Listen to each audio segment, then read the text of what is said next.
Omulabirizi w'Omukono William Ssebaggala takkaanyiza n'ekiragiro gavumenti ng'eyita minisitule y'ebyenjigiriza kye yawadde eri abakulu b'amasomero nga babalagira bakkiriza abaana abafunidde embuto mu muggalo okuddayo basome nazo. Nga ekkanisa ya Uganda tulina amasomero gaffe. Tetusomesa busomesa magezi, tusomesa n'empisa. So kizibu nnyo okulowooza nti omwana alina olubuto anaayingira mu ssomero lyaffe. Naddala ewaffe Mukono kijja kubeera kizibu nnyo olw'ensonga nti nno twagala tufeeyo nnyo okulaba nti abaana bano bakula nga balina empisa ennungi era nga bagenda okubeera ab'omugaso eri eggwanga. Kano bwe tubeera n'abaana ng'abamu balina embuto, abalala bayonsa mu kibiina, abalala bakola bwe bati, okwo tejja kubeera kiraasi. Tuteeseteese okubawa kansolingi wamu n'abazadde. Abaana bano baweebwa amagezi basooke bazaale kubanga n'omwana ali olubuto sinsi yali tayinza kusoma bulungi. Tumanyi challenges ezibeera n'abakyala babeera embuto, ate abamu zibayisiza ddala bubi nnyo, naddala embuto nga zino ezikyali ento.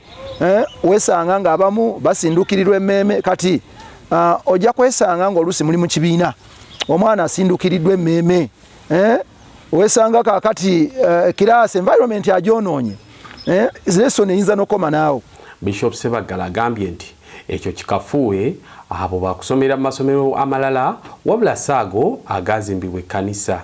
Ffe twayisa dda ng'olukiiko lw'obulabirizi nti abaana bonna abafunye embuto mu kiseera ky'oluwummula oba mu kiseera kino ekibadde ekya lockdown, abaana abo tugenda kubawa second chance, naye asooka azaale omwana amugye ku mabeere.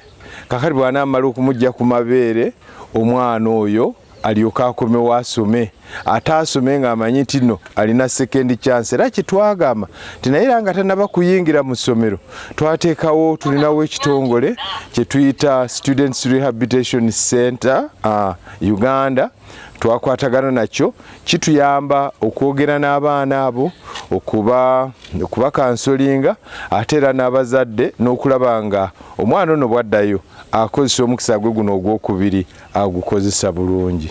Okwogera bino, Bishop Ssebaggala abadde mu maka ge agasangibwa ku kitebe ekikulu eky'obulabirizi bw'Omukono ng'ayanukula amaloboozi ag'enjawulo okuva mu minisitule y'ebyenjigiriza agavuddeyo wiiki ewedde nga galagira abakulu b'amasomero okukkiriza abaana abalina embuto, abalina abaana abakyayonka bonna babaleke bagende basome.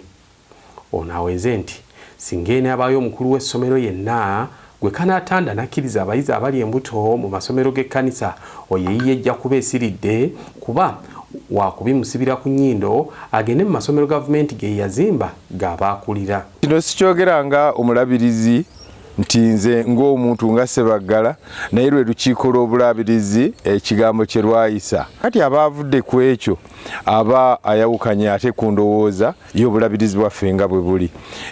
Ekigambo kya gavumenti ya ddembe okuyisa, naye gavumenti mu masomero gaffe etuyambako era twebaza nnyo obuyambi bwetuwa, naye ng'ate tulina okutegeeragana, ffe tulina kye twagala ne gavumenti ebeera ne kyeyagala. Era omukulu w'essomero abeera bw'atyo, tujja kumusaba agendeko mu ssomero eddala kubanga amasomero mangi nga bwe ŋŋambye, ate mangi, buli ssomero lina ekigendwa kyalyo. Akulira ebyenjigiriza mu bulabirizi bw'Omukono, Reverend Geoffrey Kagoye alambudde ku masomero okuli ag'obwannannyini n'aga gavumenti wabula nga gali wansi w'ekkanisa. Agamu ku masomero agalambuddwa kubaddeko St. Stephen's SS Dandira Mukono, University Hills Primary School, Abali Church of Uganda Primary School, Mukono High School, Mukono Boarding Primary School n'amalala. Ng'obulabirizi bw'Omukono tweteeseteese, nzikiriza ntweteeseteese bulungi kubanga abakulu b'amasomero baffe tubadde tubawuliza era nga gye bali ku ground. Twebaliza ddala ne gavumenti kubanga etaddewo emisomo, waliwo emisomo gye babadde bayitamu egy'okusoma, so no nga naffe tutandise okulambula amasomero okulaba engeri gye geeteeseteeseemu. Abasinga bafubye newankubadde wakati mu bugubi obw'amaanyi ensimbi tewali, naye era akatono ke balina bakakozeseza, osanga amasomero nga batandise okuddaabiriza, bazizaako kalanje, basaaye, ate nga bagezezaako n'okufuna ebyetaagisa okwetangira ssenyiga omukambwe ze tuyita zi soaps. Abamu balina ebyokunaaba mu ngalo, ate era n'ebirala byonna temperature guns amasomero agasinga gafiyo okulaba nti ebyo byonna babifuna. N'olwekyo nzikiriza nti tweteeseteese, naye era nga bwe mukimanyi nti abaana babadde abamaze ebbanga nga tebasoma, tetuyinza gamba nti tweteeseteese 100%. Ebintu bino ebimu ebirala bijagenda nga bikolebwa mpola mpola, nga biteekebwawo mpola mpola, ate era n'ebisoomoozo ebimu bijja kulabibwa nga amasomero gatandise, kubanga oyinza okwesanga nti essomero libadde n'abasomesa oba oliawo nga abasomesa bali 10, bwe banaatandika okusoma kati omukulu w'essomero ajja kumanya oba eriyo abasomesa abagenda oba abasomesa abe bonna akyali nabo, kubanga mu kiseera kino eky'omuggalo tuleba abasomesa abamu nga badda mu bizinesi endala, abamu nga bagenda okutunda engoye, abalala nga badda mu kutunda bateekawo maduuka n'ebiringa ng'ebyo. So n'olwekyo waliwo ebisoomoozo ebimu bye tujja okubanga tuzuula nga tutandikidde ddala okusoma. Ajjukiza abakulu b'amasomero n'abasomesa nti amasomero gagguddewo, n'abakowoola nti bwe baba bakyali mu ggandaalo baveeyo mangu badde ku mirimu bakole. Abakulu b'amasomero njala kubasaba tuddemu amaanyi, tumaze ebbanga ddene nga tuli mu covid, naye ate embeera ya covid ereme kubeera nga tukyatambulira mu bunafu obwo, tuleme kubeera nga embeera ya covid twagimanyiridde ey'obutabeera so active. So njagala kukubiriza abasomesa baffe n'okubategeeza bannange nti amasomero galina okuddamu okukola. Abasomesa badde bamanyiridde okubeera waka, kukeera, kukola ebyabwe nga balinda musaala ku nkomerero y'omwezi. Njagala kubategeeza nti bannange amasomero kati gatandise, tuddemu tukole emirimu gyaffe nga bwe twagikola obwedda. Bino ebya covid Mukama atuyambye, covid agenza kakana, n'olwekyo tuve mu bunafu obwo bwa covid tugolokoke tutandike okukola emirimu gyaffe. Ku ssomero lya St. Stephen's eddandira ow'ebyensoma Daniel Rwanika agambye nti baakoze kyonna ekisoboka okulaba nga bateekerateekera okuddamu kw'okusoma era nga mu kiseera kino bali bulindaala okuddamu okusomesa. Nabigamba bannayuganda bonna ddala eri abazadde bave mu kweraliikirira baleete bazze abaana maki mu masomero, bave mu bino ebyokutya simanyi bino biki bagenda tuggala and so on. Embeera eriwo ffenna tugimanyi era tusobola okwetereeza, tusobola obbaako engeri gyetambula kuba guno omulimu gukwata abantu babiri, abazadde naffe ng'abasomesa. Fe wano ku St. Stephen tuli set, buli kimu kiri set, era ndowooza mulabyeko embeera wabweru na buli kimu n'abazadde, era tuwandiika abaana, era kirungi nnyo. In fact okuba president we yamala okwogera the place is open, abazadde basobodde okuzuuka ne bajja okutandika okuwandiisa abaana. Ebisulo biri set, tulidde and boarding. Sinaawo kyakweraliikirira. Isolation room weeri ey'okulaba nti nno abaana waliwo bafunye obuzibu wagenda okuwummulira. Ku kyabazadde abagenda n'amabanja g'essomero, Rwanika agambye nti bo ng'essomero ezo ensimbi bazeesonyiye nga bagenda kutandika bupya teri muyizi abangibwa. Neyanza nnyo ensonga ey'ebisale by'essomero. Bakazaffe nga wano ku waffe ku St. Stephen's tetwayongeza bisale. Ayi twakoze twakendezeza nako. Kuba omwana wadde waffe oba senior 1 to senior 3 abadde awo emitwalo 2. Nga wabaali emmere gy'emitwalo 3 ne twasazeeko kati awo emitwalo 28. Owa elevo abadde emitwalo 42 kati awo emitwalo 40. Olw'embeera eriwo naye obuzibu bwe twafunyeemu nti taamu eno ate yegenda osinga okuba empanvu. Taamu eno tugibayire emyezi 3 kitundu egiri fuulu. Watutandika ennaku z'omwezi 10 tuggalawo nga 16 April. Taamu endala zonna twali tulina ennaku 8. Eno eri mu nnaku eziyingira tunyira mu nnaku eziwera 10. Kakati naffe mu ngeri emwe twatunda embeera era nga education minister yatugambye mukulembeze Mrs. Janet Kataha nti tubeeke engeri gye tukwatiramu mpola. Naye ate oli munnange yayongeza simanyi ng'enyinza kunnyonnyola nsonga ye. Mu byetaago by'essomero byaffe ebiri basic, omwana wadde olina oleeta enjeyo, olina oleeta rimu, bintu ebiri basic. Okujja gye twamugambye alina okujja ne kasanitayiza akatono akafaanana nga bwe kati pocket ke kayinza omukwa sifa abakamugulira n'enjeyo ezeera ekibiina kye nakyekyo.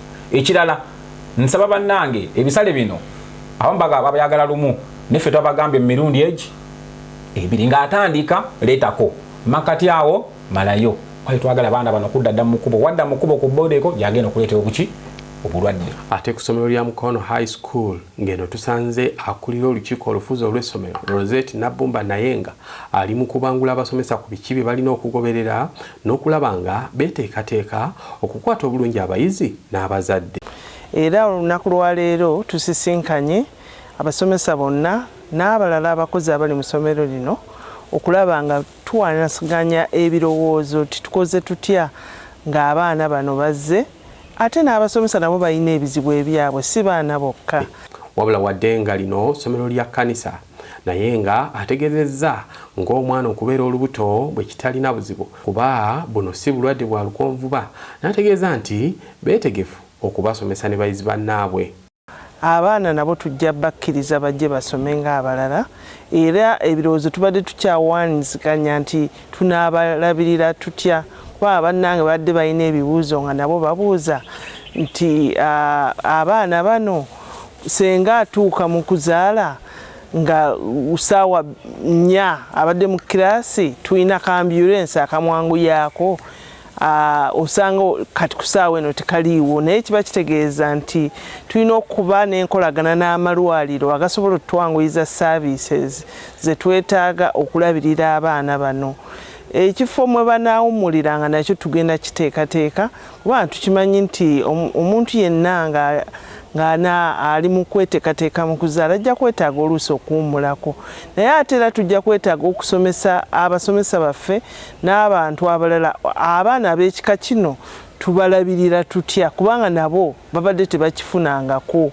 N'olwekyo tukyakubaganya birowoozo titunaabakwata tutya kubanga tetwali baawudde bannaabwe mu kulowooza kwange nabo baana ng'abalala ate bw'onoobaawulako ojja kwetaaga omuwendo gw'abasomesa gwe tutalina. Abasomesa abaliwo si be bangi ekiyitiridde nti osobola obbagabanyamu nti bano basomesa abali mu mbeera eno na bano basomesa kino n'olwekyo abaana abo bajja kusomera wamu.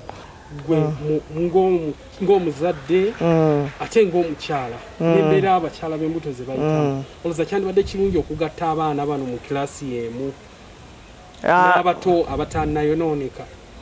Nze ndowooza nti tujja kutuuka ekiseera tubeere nti n'abaana abalala bonna abatali mu mbeera eyo nabo tubabuulirira okurisiivinga kubanga embeera eyo si bulwadde. Tulina abaana abalina obulemu kakati nabo tubaawule kubanga balina obulemu oba kubanga oluusi twawula abo abatawulira oba n'obeera nti olina okukola special needs classes naye buno si bulwadde kintu kijja kubeerawo ate kiveewo. So nze era ng'omuzadde mba ndowooza nti abaana abalala bonna tujja basensitize nga tubabuulira ekiriwo ate nabo bakitegeere abaana basomere wamu bamanye nti nsi bwetu bwetambula tetwagala creating artificial environment oteeka okuba kubanga nabana abasigadde tomanya oba nabo ensobi y'emu gye banaagwamu mu biseera ebitali byewala.